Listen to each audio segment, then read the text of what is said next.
1990s. So basically, every 15 to 20-ish years, you get a new generation coming of age, of voting age, I should say, and basically they're driven by this desire to go out and vote on some level to basically, and I put in quotes, fix the mess a previous generation has made. And so in the election of 1992, we're seeing Generation X comes of voting age. Before I get into this, just a quick little note. Generally speaking, when you're looking at the different generations and everything, the baby boomers are considered those who are born between 1946 and 1964. Generation X is those who are born between 1965 to 1976. Millennials are born 1977 through about 1995. I've seen some people push that all the way to 1999 or even 2000, but most of the time it's the idea that they remember 2000, that they're old enough by that point that they remember like when the new millennium came and everything. And then Gen Z is 1996 through about 2015. So the reason I define these is just it's kind of important to keep in mind where we're looking at and what generations, coming of age and everything like that. Also, keep in mind, as much as we have these different generations, there is an element of, like, for instance, if someone was born in 1976, while that might be considered Gen X, a lot of times we have these like subcategories almost between the different generations that they might call themselves like an Xennial or a Z millennial and things like that. There's all these kinds of different subcategories kind of in between, unless you're smack dab in the middle of those ages. A lot of times you don't necessarily agree with everything across the board of a specific generation. So I just kind of wanted to define those really quick. So back to the election of 1992, we're going to see that Generation X is coming of voting age, and their big concern was they felt like a lot of opportunities were being reduced during this time period. They were worried that previous administrations had ignored the growing economic divisions in the United States, and they felt like they had let the competitive position of the United States across the globe really deteriorate. Now, there's a ton of different ideas coming forward on how to handle this, but what you really see more than anything else is just an overall generational concern. When you look at what people are voting based off of in this election, the economy really was the number one issue. The federal budget deficit was the number 2 issue. Healthcare was the number 3 issue. Foreign policy was the 8th. And that's not great for Bush, because Bush basically put himself forward as the foreign policy expert. But that's not the biggest issue of that time period. The thing is, Bush had been really popular after like the Persian Gulf War, but then you get a recession right after, and his popularity had basically fallen. And so we see when Clinton is campaigning against Bush, he's going to hammer away at like economic concerns, and this really appeals to a lot of swing voters. Clinton is basically presented as like the new pragmatic center of a livelier Democratic ticket. The Clinton-Gore ticket's going to win 43% of the popular vote. Bush gets 38%. Perot gets 19%. Clinton, as you can see here, held the Democratic core of like the northern and the midwestern industrial states.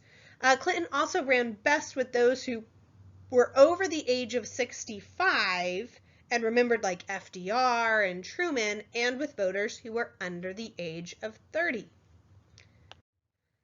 Now, as much as foreign policy wasn't like the big issue of this election, still, when Bill Clinton becomes president, he does inherit a position that of the United States, on the world.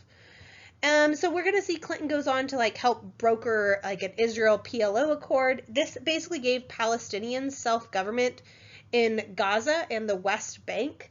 However, almost immediately after this, we get extremists on both sides undermining the accords, and Israel is plunged into a near civil war by about 2002. We're also seeing across the globe a reduction of nuclear arsenals. Clinton gets involved in a few other places as well, or I should say his administration gets involved in some places like Bosnia and Yugoslavia and such. But one of the big things I really want to mention here is NATO. So this is the North Atlantic Treaty Organization. So this has been created before. We've talked about it previously. But we have to keep in mind this is a changing world come the 90s. And NATO had been created for really 3 specific reasons. The first was to unite non-communist nations of like Western Europe in this basically alliance against the Soviet Union. So a lot of that ties into the Cold War. Then the second was to basically formally commit United States and Canada to defending Western Europe. They would place like military forces in Europe from the United States and Canada to a certain extent. And once again, this comes back to the Cold War. And then the third reason was basically it was establishing a framework to make the rearmament of West Germany acceptable to other European nations, which ties a little bit more into the aftermath of World War II. But the point is, by the time we get to the 90s, the Cold War is over. So there's this element of you have a new Europe, and so you're going to start seeing more of a new NATO. NATO is going to be now more about like safeguarding their allies' freedom and promoting like democratic values. We're going to see NATO really expands starting during this time period. They're going to admit like Poland, Hungary, and the Czech Republic actually all over Russian objectives, or objections, sorry. Russia, though, is actually given a formal role in discussions in NATO as well. And so this is all helping erode a lot of those barriers that had been put in place by the Cold War. And we're going to see more and more nations from Eastern Europe join NATO over the years. And you can see that on this map of like even as late as like 2020, certain nations joining. But really, the heart of Clinton's agenda is his domestic policy, and specifically looking at the United States economy. He wanted to make the economy more equitable domestically, but also more competitive internationally. And so we start seeing this partnership between a leaner government and a very dynamic private sector. We're going to see things like a new tax bill comes about. This is actually going to increase taxes on the wealthiest 1.2% of households. We also, getting pushed through Congress, the Family and Medical Leave Act. This act gives individuals 12 weeks of unpaid leave for like workers with like newborns or family emergencies. So keep in mind it's unpaid leave, and there are still very specific requirements that have to be met. You have to be a full-time worker at a job, so if you only work part-time, you don't necessarily get this automatically, and you have to have been full-time for so long, like with a company, before you are guaranteed this, basically. The thing is, the Family and Medical Leave Act actually had been vetoed twice by Bush before we get to this point. However, as much as those first two things go through, really the biggest setback that Clinton faces when we're looking at like domestic policy, I should say, because there's going to be some other issues later, is he fails to put any kind of comprehensive healthcare legislation through Congress.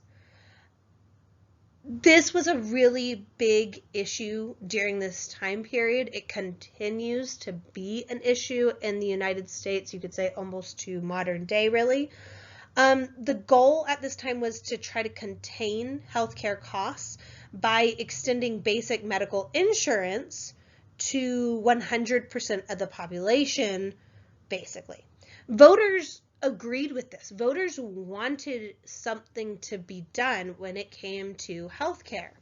The thing is, Bill Clinton is actually going to have his wife, Hillary Clinton, put in charge of these initiatives and to head the healthcare task force.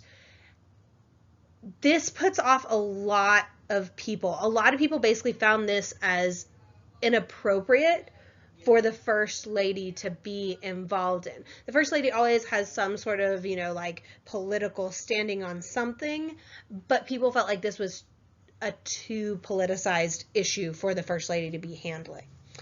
The reform efforts for healthcare really are going to go nowhere because basically everyone had something to dislike about the plan that emerges.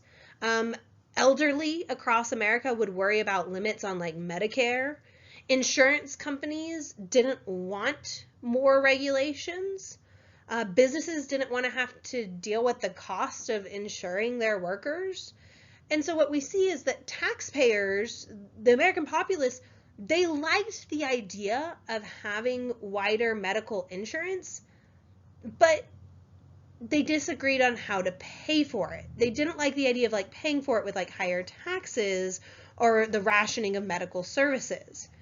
What we see in a lot of Bill Clinton's time as the president is that he couldn't seem to get credit for things that he did do, and the press did like to emphasize his difficulty on reaching decisions. He was very much willing to compromise, but on one hand, that was actually seen as a bad thing because it made him look wishy-washy to much of the public. And so we're going to see both him and his wife attract extreme hatred from the far right. We're also going to see in 1994 Republicans take control of the House. This is mostly because of a more conservative political ideology spreading across the United States. So that makes sense that then people voted for Republicans then. And just the personal animosity against the Clintons themselves. Once the Republicans were taking control of the House, we're going to see a lot of budget confrontations during this time period. A Republican-held Congress is basically going to attack things like environmental protections, and they're going to propose cuts on like federal benefits for the elderly. They also tried to slice taxes on the rich. Congressional Republicans even refused to authorize interim spending, and they actually forced the federal government to shut down for more than 3 weeks. That being said, as much as we're seeing this clash happening in Congress, we do see by the time we get to 1996 a few series of measures that like rewarded people's work. It'd be things like we see a slight increase in minimum wage during that time period. We get pension programs that make it easier for employers to like create and make like health insurance more portable when workers like change jobs. But then we also see welfare is going to change. It's going to change from being AFDC to TANF, which is the Temporary Assistance to Needy Families. Now, TANF is going to have really strict requirements. It basically had requirements about the aid recipients had to be seeking work or enrolled in schooling, basically. And it sets a time limit on assistance. And we're actually going to see that public assistance recipients are going to decline drastically once TANF is put in place. The issue is it's not because recipients suddenly jumped off their butts and somehow got a good enough job. A lot of it was they would find, temporary positions or worked multiple like part-time jobs and things like that. And these kinds of jobs really were inadequate to support people's families. And so it's really doubtful that this necessarily helped people like long term and everything. But by the time we get to 1996, there is really no doubt that Clinton is going to be reelected. And so this is confirming that voters like the pragmatic center when we're looking at like politics generally.